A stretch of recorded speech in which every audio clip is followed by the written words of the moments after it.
प्राजक्ता तिच्या कमरेला बाम लावून बेडवर पडली होती की तेवढ्यात तिची सासू नीलाताई प्राजक्ताच्या खोलीत आली आणि रागाने मोठ्या आवाजात म्हणाली, ही महाराणी इथे पसरली आहे तर. ए सुनबाई, तू इथे आरामात का लोळत पडली आहेस? अगं तिकडे किचनमध्ये भांड्यांचा ढीग लागला आहे. चल उठ पटकन आणि ती भांडी तेवढी घासून घे.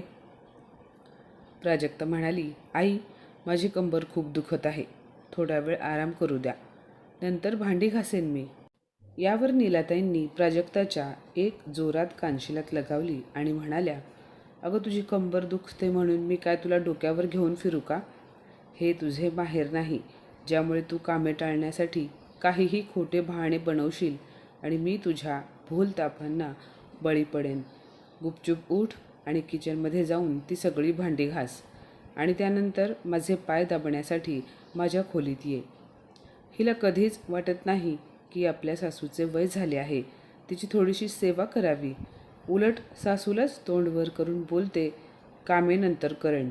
अगं मी सासू आहे ना तुझी, मग मला उलट बोलण्याची तुझी हिंमत कशी झाली? प्राजक्ताच्या डोळ्यात पाणी आले. ती सासूकडे रडवेल्या चेहऱ्याने पाहत होती.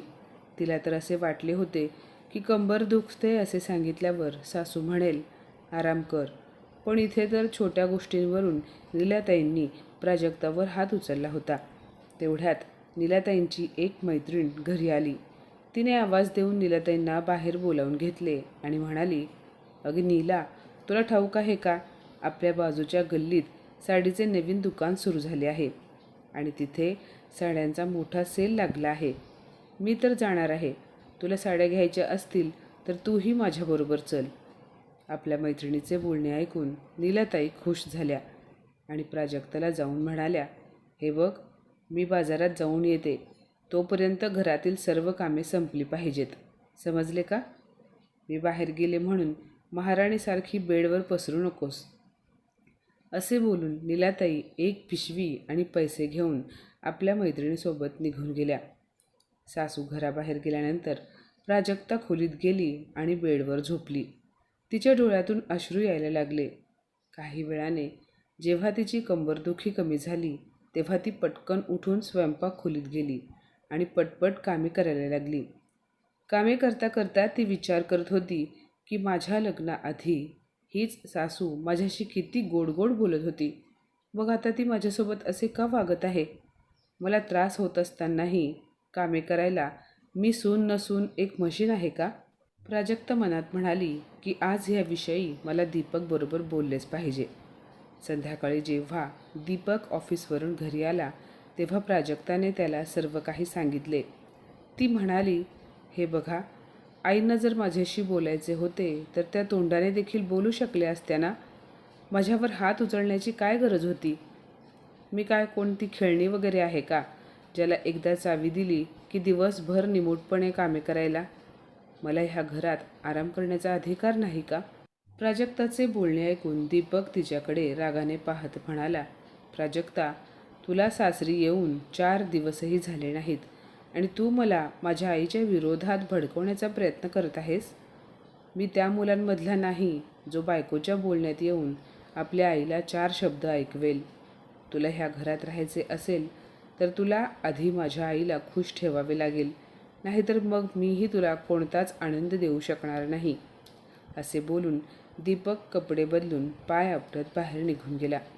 नवऱ्याचे बोलणे ऐकून प्राजक्ता खूप दुःखी झाली, कारण सासरी ना सासू तिची होती, नाही तिचा नवरा. तिच्या डोळ्यातून अश्रू वाहू लागले. दुसऱ्या दिवशी प्राजक्ता स्वयंपाक बनवत होती तेव्हा नीलाताई म्हणाल्या, सुनबाई, जेवण बनवल्यानंतर माझ्यासाठी लिंबू पाणी बनवून आण. एवढे बोलून नीलाताई खोलीत निघून गेल्या आणि आराम खुर्चीवर बसून त्यांनी आपल्या मुलीला शीतलला फोन लावला आणि म्हणाल्या, बाळा, कशी आहेस? काल जावईबापू आले त्यामुळे आपले बोलणे अर्धवट राहिले होते. तर काल मी काय म्हणत होते? हे बघ, जास्त दिवस सासू सासऱ्यांसोबत राहण्याची गरज नाही. फक्त एकदा तुझी सासू तुझ्या गोड वागण्याला भुलू देत. ती तुझ्या प्रेमळ वागण्याने पिघळून जाईल. मग आपोआप तुझी सासू तुझ्या सासऱ्याची सगळी प्रॉपर्टी तुमच्या नावावर करेल. त्यानंतर मग मी तुला सासू आणि सासऱ्यापासून वेगळे होण्याचा फॉर्म्युला सांगेन. मग बघ, तू कशी आरामात आयुष्य जगशील. तुला कोणी काहीच बोलणार नाही. मनाची मालकीण होशील. सासू सासऱ्याच्या रोजच्या किटकिटीपासून तुझी कायमची सुटका होईल. शीतल म्हणाली, असे झाले तर खूप छान होईल. ती पुढे म्हणाली, बरं आई, एक सांग, तिकडचे वातावरण कसे आहे? म्हणजे वहिनी तुला घाबरते की नाही? नीलाताई म्हणाल्या, अगं मी तर इकडे आता माझे आयुष्य सेट करण्यात व्यस्त आहे. तुझी वहिनी माझ्या कंट्रोलमध्ये आहे. तिने साधी जरी चूक केली तरी मी तिच्या कानाखाली ठेवून तिला सरळ करते. आणि इकडे सर्वात भारी म्हणजे माझा मुलगा माझ्या मुठीत आहे. तो फक्त माझे सगळे बोलणे ऐकतो. तुझ्या वहिनीने 1000 वेळा जरी डोके आपटले तरी तुझा भाऊ तिच्याकडे लक्ष देत नाही. आणि याचा मला फायदा होतो. मला जेव्हा वाटते तेव्हा मी माझ्या सुनेची फिरकी घेते, कारण तिचा नवरा कुठे तिचे ऐकतो, तिला साथ देतो. असे बोलून दोघी मायलेकी जोरात हसायला लागल्या. तेवढ्यात प्राजक्ता सासूपुढे येऊन उभी राहिली. ती सासूसाठी लिंबू पाणी घेऊन आली होती. पण तिने सासूचे फोनवरचे सर्व बोलणे ऐकले होते. त्यामुळे ती रागात म्हणाली, आई, ही तर खूप चांगली गोष्ट आहे की तुमच्याकडे खूप सारे फॉर्म्युले आहेत. मग आई, फक्त माझ्या नणंदेलाच काम, मलाही सासूपासून सुटका कशी करून घ्यायची याचा फॉर्म्युला सांगा ना. प्राजक्ताचे बोलणे ऐकून नीलाताईंच्या तळपायाची आग मस्तकात गेली.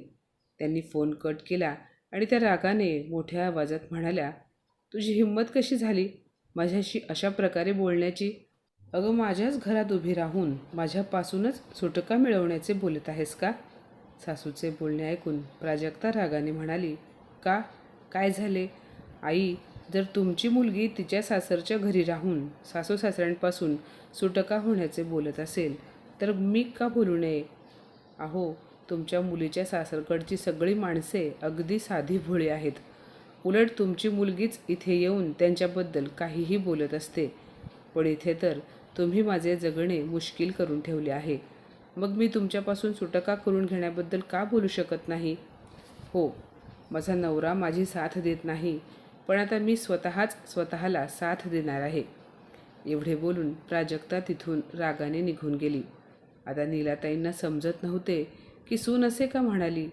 ती स्वतःला साथ कशी देईल? कारण दीपक तर बायकोच्या बोलण्यात येणार नाही. मग ती असे बोलून का गेली? असो, मला काय करायचे आहे? मी हिला अजिबात घाबरणार नाही. संध्याकाळी दीपक ऑफिसवरून येईल तेव्हा तिच्याबद्दल सांगेन त्याला, आणि माझे खोटे अश्रू पाहून तो क्षणात विरघळून जाईल आणि मग नंतर बायकोची खरडपट्टी काढेल. असा विचार करून नीलाताई हळूच हसल्या आणि मनातल्या मनात वेगवेगळ्या योजना बनवू लागल्या. जसे की मुलाला आणखी काय काय बोलून सुनेविरुद्ध भडकवता येईल. नीलाताईंना मुलाच्या नजरेत सुनेला ती किती उद्धट, भांडकुदळ आणि रागीट आहे हे दाखवायचे होते.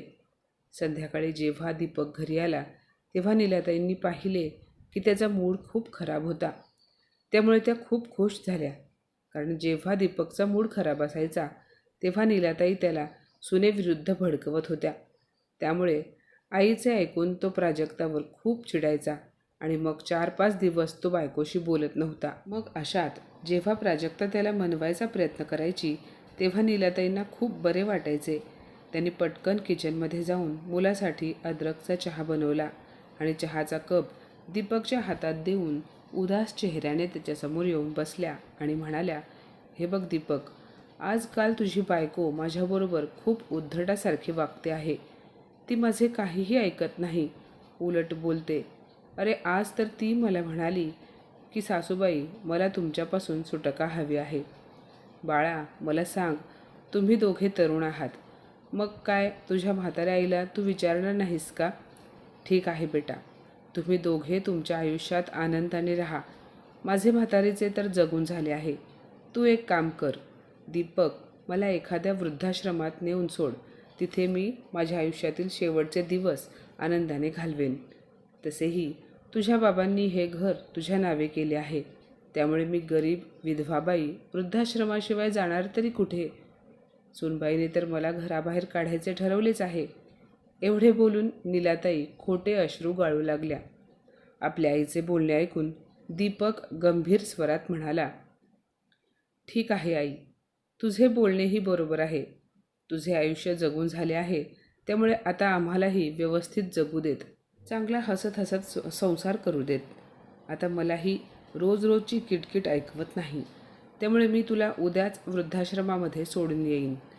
तू सुद्धा तिथे आरामात राहा आणि आम्हालाही इथे आनंदाने राहू देत. एवढे बोलून तो त्याची बॅग उचलून त्याच्या खोलीत निघून गेला.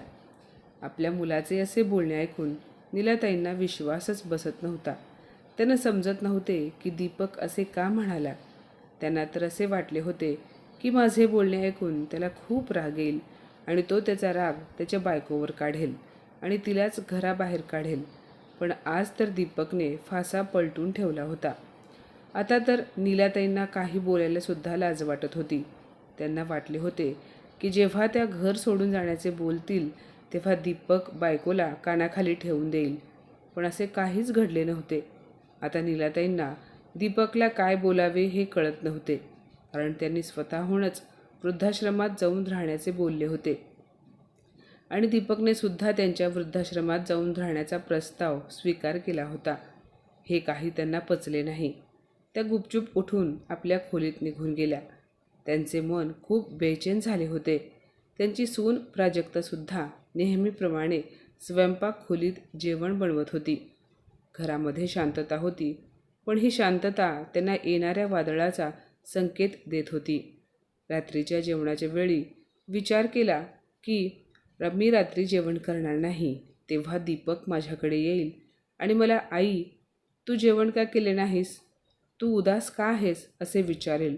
आणि असे होऊ शकते की तो ऑफिसच्या कामातून वैतागून आला असेल, त्यामुळे तो चिडून मला असे बोलला असेल. असा विचार करून त्या खूप उशिरापर्यंत आपल्या खोलीतून बाहेर आल्याच नाहीत. पण तरीही दीपक त्यांना जेवायला बोलवायला त्यांच्या खोलीत गेला नाही. त्यामुळे नीलाताई खूप घाबरल्या की खरंच त्यांचा मुलगा दीपक बदलला तर नाही ना.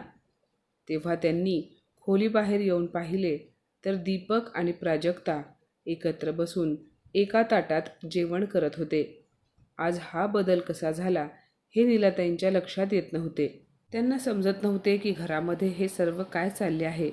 की तेवढ्यात त्यांची सून प्राजक्ता तिथे आली आणि तिने गुपचूप जेवणाचे ताट त्यांच्यासमोर ठेवून परत आपल्या खोलीत निघून गेली. दुसऱ्या दिवशी सकाळी नाश्त्याच्या वेळी त्या दीपक जवळ येऊन बसल्या आणि त्याला म्हणाल्या, बाळा काय झाले, तू माझ्याशी बोलत का नाहीस? मी काल एकदा काय तुझ्याशी वृद्धाश्रमात जाण्याबद्दल बोलले तर तू लगेच तयार झालास. तू सुद्धा तुझ्या आईला वैतागला आहेस का? दीपक, माझी तुझ्याकडून ही अपेक्षा नव्हती. तेवढ्यात आपल्या आईचे बोलणे ऐकून दीपक म्हणाला, आई तू तर काल बोलत होतीस की तुला वृद्धाश्रमात जायचे आहे, त्यामुळे मी तुझे बोलणे स्वीकारले. मग आता तुला याचा त्रास का होतोय? मी तुझ्या प्रत्येक इच्छेचा मान केला आहे, मग मी तुझी ही इच्छा कशी टाळू शकतो? आपल्या मुलाचे बोलणे ऐकून नीलाताई त्याला म्हणाल्या, अरे काल मी खूप उदास होते, त्यामुळे मी असे बोलले. म्हणून मग तू काय लगेच खरेच मला वृद्धाश्रमात सोडून येशील का? आता तुझी बायकोच तुझ्यासाठी सर्व काही आहे का? यावर दीपक म्हणाला, आई माझ्यासाठी माझी बायकोसुद्धा माझी आहे आणि तूसुद्धा माझीच आहेस. पण माझ्या बायकोने कधीच जाणून बुजून तुला त्रास देण्याचा प्रयत्न केला नाही. पण तू माझ्या बायकोला रडवले आहेस आणि आता हे मला चांगलेच लक्षात आले आहे. तुला काय वाटत होते, तू माझ्या मागे कशी वागतेस हे सत्य मला कधीच ठाऊक होणार नाही. अगं काल तू जेव्हा ताईला फोनवर बोलत होतीस, तिला तिच्या सासरच्या माणसांबद्दल भडकवत होतीस आणि स्वतःची वाहवा करत होतीस, तेव्हा प्राजक्ताने तुझा व्हिडिओ बनवला होता. त्यानंतर त्यात तुम्हा दोघी सासूसुनेमधील सर्व बोलणे रेकॉर्ड झाले. आई मला तर तुझ्या अशा विचारांची लाज वाटते आहे. बाबांनी घर माझ्या नावावर केले होते, पण तुला वाटते तोपर्यंत तू ह्या घरामध्ये राहू शकतेस. मी तुला वृद्धाश्रमात पाठवणार नाही, कारण मी एवढा नालायक मुलगा नाही बनू शकत. पण मी आता माझ्या बायकोसह ह्या घरामध्ये तुझ्यासोबतही राहू शकत नाही, कारण तू माझ्या बायकोला खूप त्रास दिला आहेस. त्यामुळे लवकरात लवकर एखादे भाड्याचे घर पाहून त्या घरात राहायला जाईन. आई हे घर तुझे होते, तुझे आहे आणि नेहमी तुझेच राहील. आता तू ह्या घरात आरामात राहा. एवढे बोलून दीपक तिथून निघून गेला. आपल्या मुलाचे बोलणे ऐकून नीलाताईंच्या चेहऱ्यावर 12 वाजले. कारण त्यांनी स्वप्नातही विचार केला नव्हता की त्यांच्या मुलाला सर्व काही समजेल. त्यांना विश्वास होता की त्या कितीही चुकीचे वागल्या तरी त्यांच्या मुलाला कधीच काही समजणार नाही. दीपक नेहमी त्यांचेच बोलणे ऐकेल. पण आज प्राजक्ताने हुशारीने नवऱ्यासमोर पुरावा सादर करून नीलाताईंचा खरा चेहरा त्याच्यासमोर आणला होता. प्राजक्ताला असे कधी वाटले नव्हते की सासूला एकटीला सोडून नवऱ्याला घेऊन दुसरीकडे राहायला जावे. प्राजक्ताने दीपकला समजावले.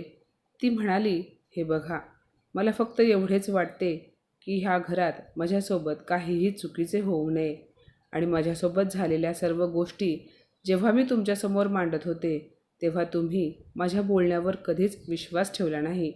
त्यामुळेच मला हा व्हिडिओ बनवावा लागला. पण आईंना एकटे सोडावे असा याचा अर्थ अजिबात होत नाही.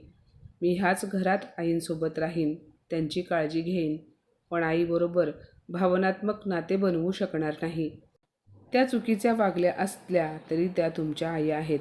त्यांनी तुम्हाला जन्म दिला आहे. त्यांनीच तुम्हाला लहानाचे मोठे केले आहे. त्यामुळे त्यांना म्हातारपणात सांभाळणे हे आपले कर्तव्य आहे. मला तर एवढेच हवे होते की त्यांनी मला टोमणे देऊ नयेत आणि जेव्हा आई तुम्हाला माझ्या विरुद्ध भडकवतील तेव्हा तुम्हीही काहीही विचार न करता त्यांच्या बोलण्यावर विश्वास ठेवू नये. बस, ह्यापेक्षा जास्त माझी कोणतीच अपेक्षा नाही. मी सर्व घर सांभाळतेच आहे आणि बाहेर कुठे राहिल्यावर देखील सर्व कामे मलाच करावी लागणार आहेत.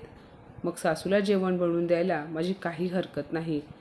मला घरात फक्त शांतता हवी आहे. तुमच्याकडून खूप सारे प्रेम हवे आहे आणि माझे आयुष्य माझ्या मर्जीने जगण्याचे स्वातंत्र्य हवे आहे. तेव्हा दीपक आपल्या बायकोचे समजूतदारपणाचे बोलणे ऐकून दंग झाला. त्याला समजले की त्याची बायको किती सरळ आणि प्रामाणिक स्वभावाची आहे. तिकडे नीलाताई शरमेने खाली मान घालून उभ्या होत्या. त्यांना आता पश्चाताप झाला होता की सुरुवातीला जर मी माझ्या सुनेसोबत वागताना सासू सुनेच्या नात्यात कडवटपणा आणला नसता तर आज घरातील वातावरण काही वेगळेच असते.